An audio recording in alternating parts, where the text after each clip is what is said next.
Hello, friend. Welcome to installment number 10 of my awkward BJJ journal. Oh, let's talk about anxiety, tears, and BJJ. This episode is about experiencing my first attack on the mat.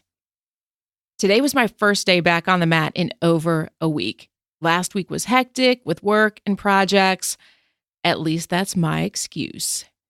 And it's believable, and it sounds so much better than I was feeling super emotional and not really sure why, and I didn't want to cry at BJJ. Okay, there you have it. That's the real answer. Now, I've gotten a little teary at yoga before because sometimes you get into a position that busts something loose that maybe you've been hanging on to for a while. That doesn't bother me. That actually feels pretty good to let that stuff go and release it from your body. I had a big speaking gig on Monday last week, and I had some major anxiety around it because this was my biggest speaking gig yet. And I'm talking about the kind of anxiety to the point of having a dream about a snake crawling on the side of my face, followed up by one of those dreams where you feel like there's some kind of dark spirit possessing your body and you can't scream and you can't wake up. That's the kind of anxiety that I was having, which is just not normal for me. Then I did my presentation on Monday, and it was fine.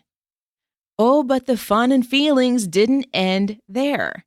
There are some strange things afoot when you find yourself sitting in the Meijer parking lot in Carmel, Indiana, trying to pull your stuff together before you go to a meeting so you don't walk in and just burst into tears.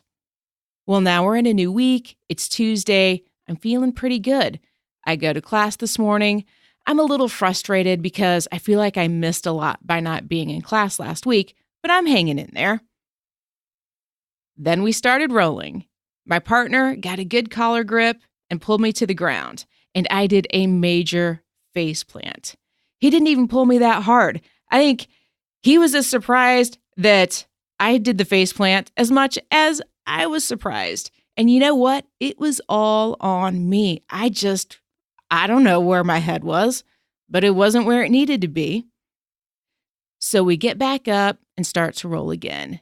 And I felt this little flash of rage, not at him, but at me. Like that little instant, oh my God, how could you be so stupid? How could you just freaking face plant? It was like this little lightning bolt. And then it passed. But then the rumbling began. The shortness of breath, the tears starting to well up in my eyes. I couldn't catch my breath, and I just felt this pressure building. So I walked off the mat and out into the lobby to pull myself together.